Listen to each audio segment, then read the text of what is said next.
Hi everyone, welcome back to the channel. कैसे हैं आप सभी। बात करेंगे आज की वीडियो में सीटेट जुलाई एग्जामिनेशन का जो फॉर्म फिल हुआ था उसमें करेक्शन को लेकर कुछ कुछ बात करेंगे, क्योंकि बहुत सारे लोग ऐसे होते हैं जो फॉर्म फिल तो कर लिए हैं बट कुछ ऐसी मिस्टेक्स या फिर उनकी अवेयरनेस नहीं होने की वजह से उनका फॉर्म जो है उसमें कुछ कुछ मिस्टेक्स हो गई है। मिस्टेक्स का मतलब जैसे उनकी नाम की स्पेलिंग है, उनका डेट ऑफ बर्थ है, उनका जो एड्रेस है और उनका जो सब्जेक्ट कॉम्बिनेशन है, और कुछ ना कुछ इस तरीके से मिस्टेक्स हो चुकी है।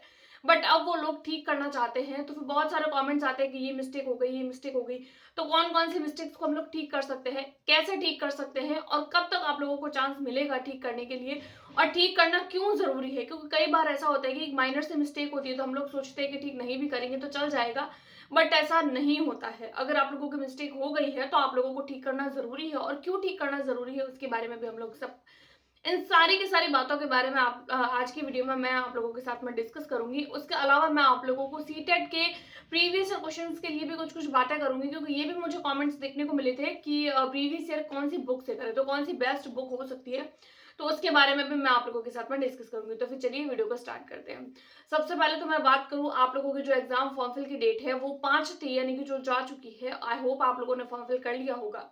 अगर आप लोगों की मिस्टेक हो गई है तो देखिए, कल यानी कि जो कल चला गया, जैसे आज 9 तारीख है तो 8 तारीख से आप लोगों का सीटेट का जो करेक्शन वाला पोर्टल है वो अगेन से खुल चुका है। उसको लेकर जो है वो ऑफिशियल नोटिस भी हम लोगों को देखने को मिला था, और उसमें हमारे पास में यही न्यूज थी कि 8 तारीख से लेकर 12, यानी 8, 9, 10, 11 और 12, यानी 5 दिन आप लोगों के पास में ऐसे हैं जिसमें आप लोग जो है वो अपना करेक्शन कर सकते हैं। करेक्शन फॉर्म फिलिंग करते टाइम पे जो भी मिस्टेक हुई है।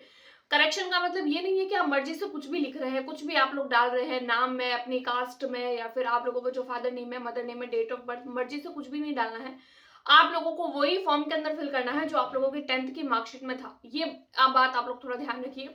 आप लोग अपनी 10th की मार्कशीट पास में रखिए और देखिए अच्छे से कि आप लोगों की कहाँ मिस्टेक हुई है।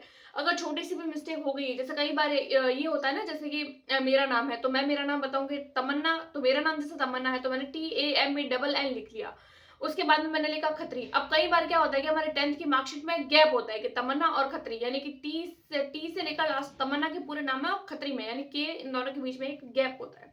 लेकिन बहुत सारे लोग ऐसे होते हैं, जैसे कि मैंने, मान लीजिए मैंने फॉर्म फिल करते टाइम में बीच में गैप नहीं रखा, एक साथ ही मैंने कर लिया, तो वो भी आप लोगों को करेक्ट करना होगा, क्योंकि ये भी करेक्शन जरूरी है। क्योंकि आगे आने वाली जो भर्ती है उसके अंदर मान लो अगर आप लोगों का सिलेक्शन हो जाता है तो आप लोगों को बाद में दिक्कत देगी ये चीज। तो एक तो आप लोग नेम में करेक्शन कर सकते हैं, आपके डेट ऑफ बर्थ में करेक्शन कर सकते हैं, आपके फोटो में, आपके सिग्नेचर में, आपका जो भी सब्जेक्ट कॉम्बिनेशन है, यानी SST लेना था साइंस ले लिया, साइंस लेना था SST ले लिया, लैंग्वेज वाला पोर्शन अगर आप लोग चेंज करना चाहते हैं तो वो सारी की सारी चीजें चेंज कर सकते हैं। कुछ कुछ चीजें आप लोग चेंज नहीं कर सकते, उस बात का आप लोग थोड़ा ध्यान रखिएगा। ईमेल एड्रेस को अब आप चेंज नहीं कर सकते हैं, कॉन्टैक्ट नंबर को भी आप लोग चेंज नहीं कर सकते। तो ये कुछ कुछ बातें थी। उसके अलावा मेन जो डिटेल्स होती है उसको आप लोग चेंज कर सकते हैं, और मेन डिटेल आपका नाम, डेट ऑफ बर्थ, आपका जो सब्जेक्ट है, आपका फादर नेम है, यही मेन डिटेल्स होती है। तो इन चीजों को आप लोग ठीक कर सकते हैं। तो 5 तारीख आप लोगों की लास्ट थी, और 8 से लेकर 12 तक आप लोगों के पास में चांसेस हैं। अगर आप लोग के मिस्टेक हो चुकी है तो आप लोग अभी ही जाइए और अवेयर होके, क्योंकि लास्ट डेट का वेट मत करिए, अभी जाइए और अपना जो भी करेक्शन है वो कर लीजिए। करेक्शन करवाना जरूरी क्यों है तो इसके बारे में भी डिस्कस कर लेते हैं। देखिए, करेक्शन करवाना जरूरी इसीलिए है। अब मान लीजिए जैसे अभी थोड़ी देर पहले मैंने गैप वाली बात बताई कि गैप हो जाता है, तो बहुत सारे लोग ऐसे सोचते हैं कि गैप ही तो नहीं है, बाकी सब तो ठीक है, तो गैप भी जरूरी है। क्योंकि देखिए, आगे आने वाले जो भर्तियां हैं, आप लोगों को DSSB, KVS, NVS चंडीगढ़ में वैकेंसी है, और BPSC की वैकेंसी है, और भी ऐसे बहुत सारे स्टेट में जिसमें सीटें चाहिए होता है, तो उनकी वैकेंसी हम सबके सामने है। और मान लीजिए आप लोगों ने BPSC TRE 3 and BPSC TRE 4 का ही एग्जाम दे दिया, आप लोगों का सिलेक्शन हो गया, बट आप लोगों का जो सीटेट की मार्कशीट है उसमें कुछ मिस्टेक्स है। अब आप लोग, अभी आपको कोई दिक्कत नहीं होगी, जब आप लोग डॉक्यूमेंट वेरिफिकेशन के लिए जाएंगे ना, तब आप लोगों से बोलेंगे कि ये इसमें मिस्टेक है, तो उस टाइम पे आप अपना ओरिजिनल डॉक्यूमेंट कहाँ से लाएंगे। उसके लिए अब फिर आप लोगों को दिल्ली जाना पड़ेगा, बहुत सारे चक्कर लगाने पड़ते हैं, और बहुत सारे पैसे खर्च करने के बावजूद भी कई बार ऐसा होता है कि बहुत रिक्वेस्ट करने के बावजूद, बहुत चक्कर लगाने के बावजूद भी हमारी मिस्टेक्स ठीक नहीं होती है। तो अभी तो सब कुछ फ्री में हो रहा है ना, तो अभी आप लोग करवा लीजिए। तो ये कुछ कुछ बातें थी सीटेट करेक्शन को लेकर। अब हम लोग बात कर लेते हैं सीटेट की प्रिपरेशन में प्रीवियस ईयर को लेकर।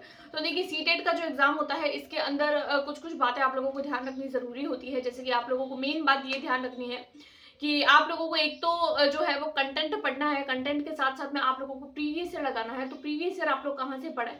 तो देखिए प्रीवियस ईयर की जो इंग्लिश मीडियम की बुक है, जो मैं जनरली रिकमेंड करती हूँ, क्योंकि मैंने बहुत सारे टीचर्स के मुँह से भी ये सुना है और बहुत सारे लोगों के हाथों में देखी भी है ये वाली बुक। आप लोग ओसवाल बुक्स की बुक है, इंग्लिश मीडियम में मिलेगी, एसएसटी एंड साइंस की एंड 1 टू 5 सबकी बुक्स आप लोगों को अलग से मिल जाएगी।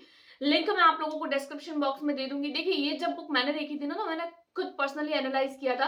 क्वेश्चन दे रखा है, क्वेश्चन के साथ-साथ में आप लोगों को उसका आंसर और नीचे एक्सप्लेनेशन भी दे रखा है। उसके अलावा अगर आप लोगों को कोई भी टॉपिक है, मान लीजिए सीडीपी है, तो उसका अगर आप लोगों को फ्लो चार्ट देखना हो ना हर सब्जेक्ट का, तो वो भी आप लोगों को बुक में मिल जाएगा। तो हर चीज़ आप लोगों को बुक में मिल जाती है, तो आप लोग एक बार ज़रूर चेकआउट करिएगा। लिंक मैं आप लोगों को डिस्क्रिप्शन बॉक्स में दे दूँगी। आप लोग उसको ज़रूर देखिएगा। और ये कुछ-कुछ बातें थी प्रीवियस ईयर को लगाना और सीटेट को लेकर, और सीटेट की प्रिपरेशन कर रहे हैं तो हम हमारे चैनल पर कर ही रहे हैं। इस बात का आप लोग ध्यान रखिए। और आज की वीडियो में इतना ही, मिलते हैं नेक्स्ट वीडियो में, तब तक के लिए टेक केयर, बाय।